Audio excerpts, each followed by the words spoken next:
Tubuh keempat-empat mangsa sebelum itu dilumur dengan tahi lembu.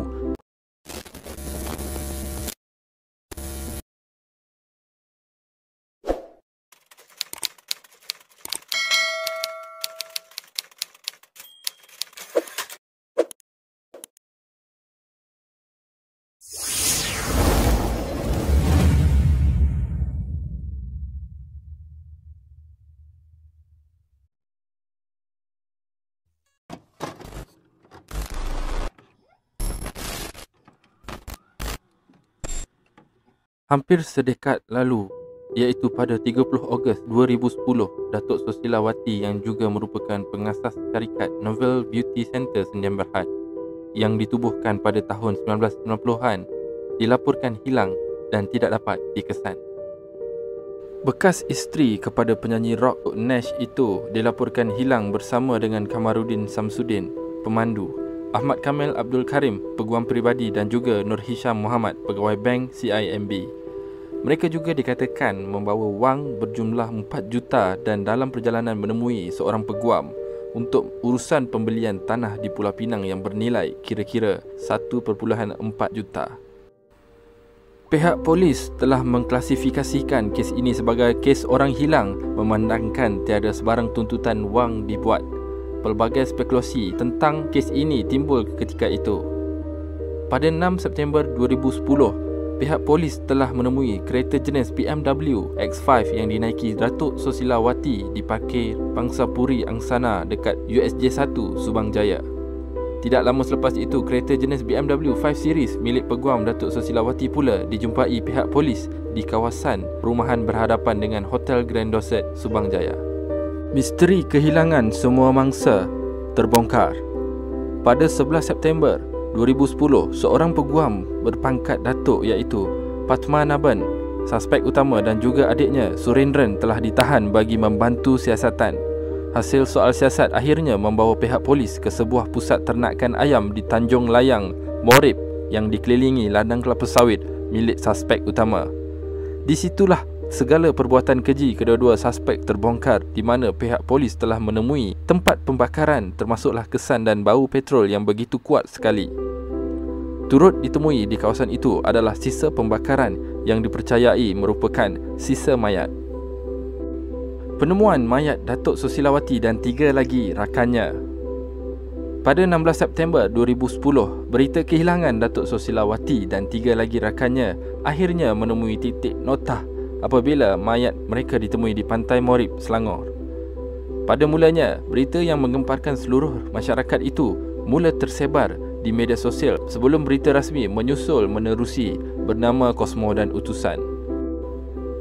Kronologi pembunuhan keempat-empat mangsa. Menurut laporan Utusan, kesemua mangsa termasuklah Datuk Sosilawati pada mulanya dipukul dengan menggunakan kayu kriket dan senjata tumpul lain. Tujuan utama suspek berbuat demikian adalah untuk melemahkan mereka. Selepas dipukul hingga lunyai, tangan kesemua mangsa diikat dengan dawai. Tanpa rasa sebarang belas kasihan, kesemua mangsa dikatakan ditikam oleh sekumpulan penjenayah dengan menggunakan senjata tajam sehingga mereka meninggal dunia. Tidak cukup dengan itu, mayat mereka kemudiannya dibakar sehingga menjadi abu bagi menghilangkan segala bukti jenayah. Tubuh keempat-empat mangsa sebelum itu dilumur dengan tahi lembu bagi mempercepatkan proses pembakaran dan dibalut dengan zinc. Keesokan harinya, cebisan dan abu mayat mereka dikutip dan dimasukkan ke dalam guni sebelum dibuang ke Sungai Pancau. Sungai itu bertempat di Kampung Endah, iaitu kira-kira 2 km dari ladang milik suspek utama. Pada masa yang sama, suspek dikatakan turut membuang senjata yang digunakan bagi membunuh kesemua mangsa di dalam sungai yang sama. Operasi mencari bahan bukti. Khidmat pasukan penyelam Polis Marine telah digunakan dalam operasi mencari bahan-bahan bukti bagi siasatan kes pembunuhan Datuk Sosilawati dan 3 mangsa lain. Berikut adalah antara bukti-bukti yang ditemui di Sungai Pancau, Kampung Kancung Laut.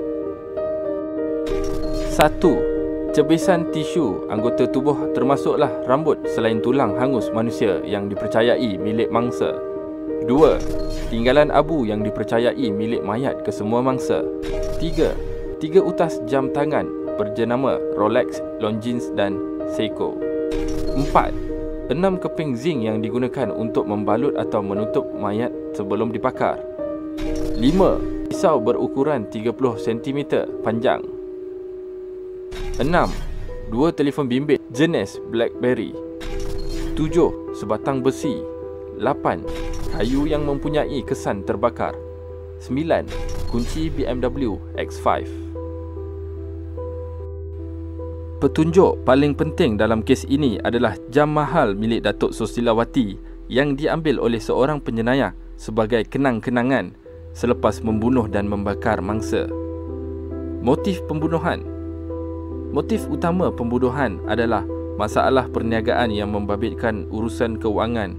Semasa Datuk Sosilawati hilang, terdapat beberapa transaksi wang berlaku antara akaun usahawan kosmetik itu dan akaun suspek. Pihak polis bagaimanapun tidak mendedahkan siapakah suspek tersebut. Perbicaraan kes bunuh Datuk Sosilawati Lawiya dan 3 lagi lelaki. Pada 13 Oktober 2010, Padmanabhan, Tilayalagan, Katavarayan dan Matan telah dihadapkan ke Mahkamah Magistrate Teluk Datuk, Banting atas pertuduhan membunuh Datuk Sosilawati, Nur Hisham, Ahmad Kamel dan Kamarudin. Perbicaraan kes bermula pada 4 Julai 2011 di Mahkamah Tinggi Shah Alam.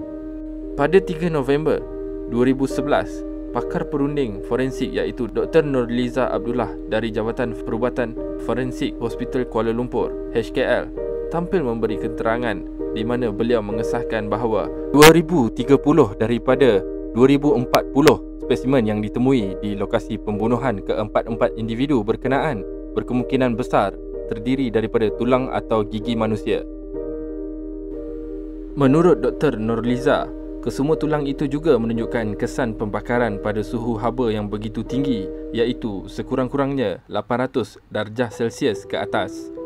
Pada 10 November 2011, Dr. Nurhayati Jaafar yang bertugas di Jabatan Perubatan Forensik HKL mengesahkan bahawa 7 daripada 10 sampel gigi yang ditemui di lokasi kejadian adalah gigi manusia.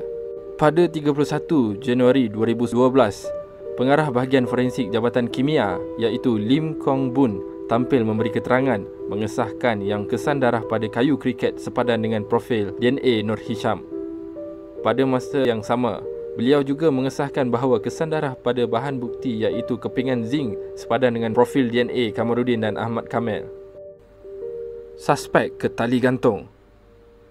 Selepas pendakwaan berjaya membuktikan kes prima facie, Hakim Akhtar memerintahkan Padmanabhan, Tilayalagan, Katavarayan dan Matan membela diri atas pertuduhan membunuh Datuk Sosilawati, Nur Hisham, Ahmad Kamel dan Kamarudin. Pada 23 Mei 2003, Hakim Akhtar menjatuhkan hukuman gantung sampai mati ke atas keempat-empat tertuduh selepas mendapati mereka bersalah membunuh kesemua mangsa. Walau bagaimanapun, pada 16 Mac 2017, panel Hakim Mahkamah Persekutuan telah membebaskan Matan selepas mendapati kekurangan bukti untuk mengaitkan lelaki itu dengan pembunuhan tersebut. Sabitan dan hukuman mati terhadap bekas peguam dan 2 pekerja ladangnya dikekalkan. Blackout Channel mengucapkan salam takziah buat seluruh keluarga Datuk Sosilawati Lawiya, Kamarudin Samsudin, Ahmad Kamel Abdul Karim dan Nur Hisham Muhammad. Al-Fatihah.